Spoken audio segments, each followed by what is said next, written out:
आज आपण राक्षस भुवन येथे आलेलो आहे। राक्षस भुवन जे शनी महाराजांचं देवस्थान आहे, तीर्थक्षेत्र म्हणून आपण बघतोय।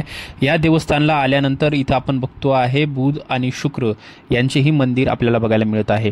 खरं तर शनी, गुरु, रवी, राहू, केतू, मंगळ, बुध, शुक्र अशा या 7 ग्रहांची स्थापना इथे केल्याची आपल्याला बघायला मिळत आहे। हे पाठीमागे बघतो आहे गोदावरी नदीचं हे पात्र आपल्याला बघायला मिळत आहे। शनीचं हे जे महात्म्य असलेलं, हे जे शक्तिपीठापैकी असलेलं प्रथम शक्तिपीठ असलेलं हे मंदिर आपण बघतो आहे। इथं आपण बघतो आहे शनीची जी मधली मूर्ती आहे व दुसरी जी मूर्ती आहे श्री आकाराची जी मूर्ती आहे तिला वेला असं म्हणतात। तर डाव्या हाताला काळ आहे। ज्यावेळेस माणसाला 7:30 येते त्यावेळेस काळ आणि वेळ जर बरोबर आला तरच त्यांना ही त्रास देऊ शकतो, बाकी त्रास देऊ शकत नाही। खरं तर आता 7:30 लागणार आहे 28 मार्चला। तर ह्या संदर्भात शनीचं महात्म्य मोठ्या प्रमाणात वाढल्याचं आपल्याला बघायला मिळत आहे। आपण बघतोय काळ आणि वेला याची आणि शनी महाराजांची ही मूर्ती आणि ह्या शनी मंदिरात आता सध्या 7:30 लागणार असल्यामुळे मोठ्या प्रमाणात शनीचं महात्म्य आपल्याला बघायला मिळत आहे। आज आपण राक्षस भुवन जे बीड जिल्ह्यातील मराठवाड्यातलं एक शनी महाराजांचं आद्यपीठ आहे। खरं तर आपण बघतो की पश्चिम महाराष्ट्रात जे शनी शिंगणापूर आहे त्याच्याही पलीकडे जाऊन आद्यपीठामध्ये शनी महाराजांचं हे महात्म्य असलेलं एकमेव जागृत असं हे देवस्थान आज मराठवाड्याकडं जे देवस्थान आहे त्यातलं सगळ्यात नंबर 1चं आणि भारतातील नंबर 1चं आद्यपीठ आहे। इथं आपण बघतोय गोदावरी नदी आहे। गोदावरी नदी म्हणजे 3 जिल्ह्याची बॉर्डर आपल्याला बघायला मिळते। छत्रपती संभाजीनगर पलीकडे जिल्हा आहे। पलीकडे बघितल्यानंतर आपण जालन्याची बॉर्डर आपल्याला बघायला मिळते आणि ही बीड जिल्ह्याची हद्द आपण आहे। म्हणजे 3 जिल्ह्याची ही बॉर्डर असलेलं हे गोदावरी नदी काठ आपण बघतोय। गोदावरी नदी पूर्णपणे कोरडी झालेली आपल्याला बघायला मिळत आहे आणि आपण शनी मंदिरात काय आहे शनीचं महात्म्य 7:30 लागल्यानंतर शनीचं जे महात्म्य आहे ते मोठ्या प्रमाणात वाढल्याचं आपल्याला बघायला मिळत आहे। गोदावरी नदी काठ सध्या सुकलेली असल्यामुळे तर काय घडलंय बघूया। गुरुजींसोबत आपण जाणून घेणार आहोत की कशा पद्धतीचा हा इतिहास आहे आणि किती वर्षापासून करतात, किती वर्ष झाले हे ऐतिहासिक शिंगणापूर जे सांगतात ते ऐतिहासिक आहे, हे पौराणिक आहे। हे म्हणजे प्रभू रामचंद्राच्या आजची स्थापना आहे आणि भौगोलिक दृष्ट्या शनी या ग्रहाची पूर्ण छाया इथं पडत असल्यामुळे इथं प्रभू रामचंद्राने अगस्त्य ऋषीनं प्रभू रामचंद्राच्या हाताने स्थापना केलेली, म्हणजे हे भौगोलिक दृष्ट्या सुद्धा महत्वाचं स्थान आहे। एवढं पौराणिक असताना लोकांपर्यंत याची माहिती किंवा आख्यायिका का पोहोचू शकली नाही? हे मंद क्षेत्र आहे। जसं जसं मंद गतीनं वाढत असते, शनी हा मंद आहे, जसं मंद गतीनं चालतो तसे मंद गतीनं याची प्रगती चालू आहे। आता प्रगती होईल का 7:30 लागेल? हा होईल ना, प्रगतीचा उन्नती होतच राहत असते। तुम्ही आता जे येणारे भक्त आहेत त्यांना काय सांगाल?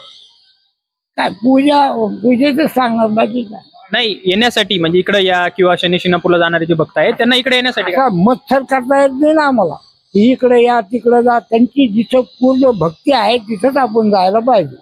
बरोबर आहे, पण सांगण्याचा उद्देश हा आहे की जे भाविक आहेत त्यांना इकडे येण्यासाठी काय सांगाल हे म्हणतो? नाही, भावनेला दुखवू शकत नाही आपण कोणाला। तर आपल्यासोबत अध्यक्ष आहेत आणि त्यांच्याकडनं आपण जाणून घेणार आहोत की राक्षस भुवनच्या शनी महाराजांचा हा इतिहास काय आहे। नमस्कार। नमस्कार। काय सांगाल कशा पद्धतीने? हे जे काही शनीचे जे 3.5 पीठ आहे तर त्यापैकी समजा हे प्रथम क्रमांकाचं पीठ आहे राक्षस भुवन। नंबर 2 ला आहे उज्जैन, नंबर 3 ला आहे नस्तनपूर आणि इथं जवळ बीड जिल्हा आहे। तर बीड जिल्ह्यामध्ये अर्धपीठ आहे। तर इथलची शनीची म्हणजे स्थापना म्हणजे प्रभू रामचंद्राच्या हातानं शनीची स्थापना झालेली। तेव्हा म्हणजे चालू नावानं रामांच्या म्हणजे तोड रास होती, जन्म नावानं कर्क रास होती। तर त्यांच्या आईनं काही रामाला शाप दिला की तुम्ही 14 वर्षे वनवासाला जा म्हणून।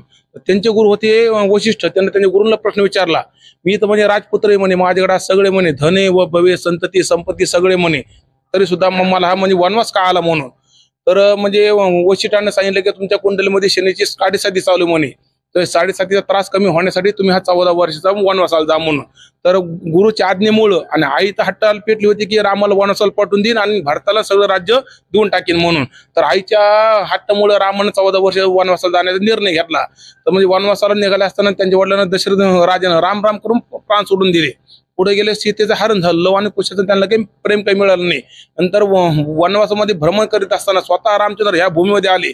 अगस्त्य ऋषीनं पौरोहित्य केलं, राम स्वतः यजमान होऊन त्यांनी ह्या 3 मूर्ती ज्या आहेत त्या शनीच्या त्या 3 मूर्तीची स्थापना केली। नंतर शनी महाराज रामाला प्रसन्न झाले, मला माग म्हणे वर माग, का मागायचं, मी तुझ्या प्रसन्न झालोय. तर त्यावेळेस रामानं वचन घेतलं की जेवढा काही मला 7.5 महिने त्रास सहन करावा लागला, तर जो कोणी भक्त ह्या ठिकाणी शनीला तेल अर्पण करीन किंवा शनीचं दर्शन करीन तर त्यांना 7.5 त्रास कमी होऊ देत, असा रामानं वनवास मागून घेतला. शनी महाराज म्हणाले तथास्तु, असं ही इथलची आख्यायिका आहे. आणि नंतर जे काय आपण काही नवग्रह म्हणतो, तर शनीची मूर्ती आहे, बाजूला काळ, इकडची वेळा, त्यांच्या पायापाशी छोटे छोटे राहू आणि केतू, डाव्या हाताला स्वतंत्र बृहस्पती गुरुची मूर्ती आहे. नंतर इथं उजव्या हाताला मंगळ मंदेश्वराचं मंदिर आहे, त्या ठिकाणी बुध आणि शुक्र आणि सूर्य चंद्र प्रत्यक्षात अशी नवग्रहांची या ठिकाणी स्थापना आहे. इथला एक ऐतिहासिक महत्व सुद्धा आहे राक्षस भुवनचं. त्या ऐतिहासिक महत्वाबद्दल काय सांगाल, की कारण ऐतिहासिक बऱ्याच घटना राक्षस भुवन बद्दल. तर म्हणजे या ठिकाणी 1763 निजाम आणि पेशवे यांचं समजा म्हणजे या ठिकाणी युद्ध झालेलं आहे. तर त्यांच्यापैकी अर्धा दिवस शहाणा होता विठ्ठल सुंदर, त्याचं या ठिकाणी मारलं गेलेलं आहे. तर ह्या ठिकाणी त्याची म्हणजे समाधी सुद्धा आहे समजा पेशवे. आता 29 मार्चला जे शनीचं गोचर होतोय, म्हणजे शनी मीन राशीमध्ये प्रवेश करतोय 12व्या घरामध्ये. अनेक लोकांचे म्हणजे 2.5 वर्षासाठी तो येतोय, तर 7.5 लागणार आहे. तर काय नेमकं घटना घडणार आहे आणि त्याबद्दल काय? म्हणजे कसं माहितीये का, शास्त्रानं 27.5 वर्षानंतर आपल्याला एक वेळेस 7.5 येते. तर माणसाच्या वयामध्ये साधारण 3 वेळेस 7.5 येते, एक बालपण, एक तरुणपण, एक समजा वृद्धापण. तर ह्या ठिकाणी जर शनीचं दर्शन जर कोणी करेन, शनीला अभिषेक करेन किंवा शनीची शांती करेन, तर त्यावेळेस 100% 7.5 त्रास कमी होतो. नाही, आताचं जे 28-29 मार्चला जो कार्यक्रम होणार आहे, बरेच जण भाविक अमावस्येच्या दिवशी शनी मंदिरात येणार आहे, तर त्याविषयी कसं? तर मग या ठिकाणी आपण त्यांची सगळी म्हणजे व्यवस्था करतो. आपण दर्शन बारी असेल देवस्थानच्या वतीनं, पार्किंग व्यवस्था असेल, तर VIP दर्शन सुद्धा आपण त्या ठिकाणी त्यांना चालू ठेवतो आपण. कुठून कुठून नागरिक आहेत? म्हणजे ह्या ठिकाणी म्हणजे राज्यातून म्हणजे आणि म्हणजे परत राज्यातून सुद्धा ह्या ठिकाणी म्हणजे लोक येतात. तसं म्हणजे महाराष्ट्र, कर्नाटक, आंध्र प्रदेश, इतर राज्यातून सुद्धा या ठिकाणी बरेचसे भक्त दर्शनासाठी येत असतात. आता आपण बघतोय की आंघोळ करून म्हणजे गोदावरी नदी पात्रात आंघोळ करून पूजा करण्याचं महत्व आहे. आपण बघतोय गोदावरी नदी कोरडी आहे आणि ह्या वेळेस म्हणजे जे अमावस्येला अनेक भाविकांची इच्छा असते की गोदा पात्रात आंघोळ करून आतमध्ये दर्शन घ्यायचे, तर अशा वेळी तुम्ही प्रशासनाला सांगाल का पाणी? हा सर, म्हणजे कसं आम्ही म्हणजे पेपर सुद्धा दिलेले आहेत. म्हणजे ह्या ठिकाणी म्हणजे वर 35 किलोमीटरवर म्हणजे जायकवाडी धरण आहे. तर काय माहिती का, म्हणजे भक्ताची काय अपेक्षा असते की गोदावरीच्या म्हणजे तटावरच मंदिर आहे, तर भक्त अगोदर स्नान करूनच देवाला म्हणजे तेल आणि पाणी अर्पण करतात. तर म्हणजे आमची सुद्धा देवस्थानच्या वतीनं, गावकऱ्याच्या वतीनं अशी विनंती आहे की म्हणजे लवकर लवकर गोदावरीला पाणी सोडण्यात यावं म्हणून. आता सध्या आपण बघितलं की पश्चिम महाराष्ट्रातलं जे शनी शिंगणापूर देवस्थान आहे, तिथं मोठ्या प्रमाणामध्ये भाविक जातात, तिथं दर्शन करतात, पण तेच आज आद्यपीठ असताना सुद्धा या मंदिराकडे दुर्लक्ष झालेलं वाटत नाही. आहे ना, बरोबर आहे, 100% ह्या ठिकाणी थोडे झालेले आहे. पण एक सुद्धा जे कारण असं जिथं शनीचं आहे त्या ठिकाणी मंद गतीनं शनीचा हा म्हणजे प्रवास चाललेला असतो. शनीचा मंद गतीने प्रवास असतो, मग शनी शिंगणापूरला एवढं महात्म्य का? नाही, आज कसे सांगत म्हणजे पश्चिम महाराष्ट्र आहे, थोडा त्या ठिकाणी विकास जास्त आहे. मराठवाड्यातल्या नेत्यांचं असेल किंवा नागरिकांचं किंवा भक्तांचं दुर्लक्ष झालंय असं वाटत नाही? आता 100% म्हणजे तसं म्हणते, पण या ठिकाणी आता थोडे विकास होण्यासाठी विकास कामं बरेच झालेले 4-5 वर्षामध्ये. आता सध्या मंदिराची काय स्थिती? आता सध्याच्याला हे जे सभा मंडळ आपण काम बघतात, हे म्हणजे देवस्थानच्या वतीनंच काम चालू आहे. वर समजा पार्किंगचं काम चालू आहे.